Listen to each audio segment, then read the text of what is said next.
Bonjour, un gros besoin d'optimisme ce mercredi dans la presse et ça passe par le football.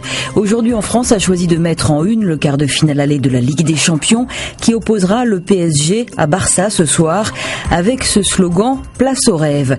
Du rêve, 20 minutes en demande aussi ainsi qu'une liesse à l'issue du match. Pour le gratuit, les Français adorent détester le club parisien mais ce soir il aura besoin d'un grand soutien populaire. C'est en effet l'heure de vérité, renchérit l'équipe. Il faut dominer ce soir et même sans Zlatan Ibrahimovic, c'est possible, dit le quotidien sportif. L'exploit est en eux. Laurent Blanc toutefois reste lucide. Il dit dans l'équipe, Barcelone est une équipe qui peut marquer n'importe quand et n'importe où en Europe. On a parfois l'impression que c'est de la PlayStation. Une information économique retient aussi l'attention de la presse, avec c'est clair beaucoup moins d'optimisme. Alcatel-Lucent se vante à Nokia pour sauver son destin, annoncent les Échos.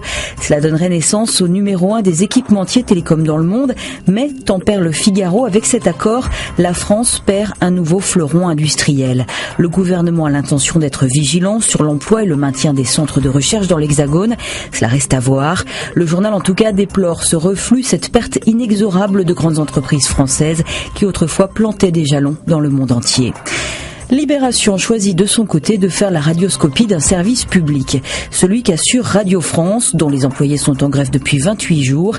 4 syndicats appellent désormais à la reprise du travail, mais la CGT reste inflexible, elle est suivie pour l'instant. Pour Libé, il faut renouer le dialogue social avant de perdre des auditeurs et amorcer une rénovation en profondeur. Mais qui est aujourd'hui aux commandes? Le président Mathieu Gallet, désavoué, le CSA renié pour ses choix ou la ministre Fleur Pellerin, coincée parce qu'elle tient les cordons de la bourse. Là est toute l'épineuse question, constate l'éditorialiste David Carzon.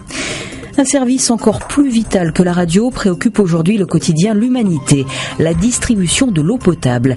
Voilà quelque chose qui est un bien public et qui doit donc être géré en service public, dit le journal. Il faut cesser de privatiser à tout va et d'ailleurs la tendance s'inverse dans le monde. Depuis quelques années, on commence à prendre conscience qu'il s'agit d'un droit vital bafoué dans de nombreux pays, riches ou pauvres. On se quitte avec une réflexion de Plantu sur la Maison Ronde et la crainte effectivement de perdre des auditeurs. Bonne lecture. À demain.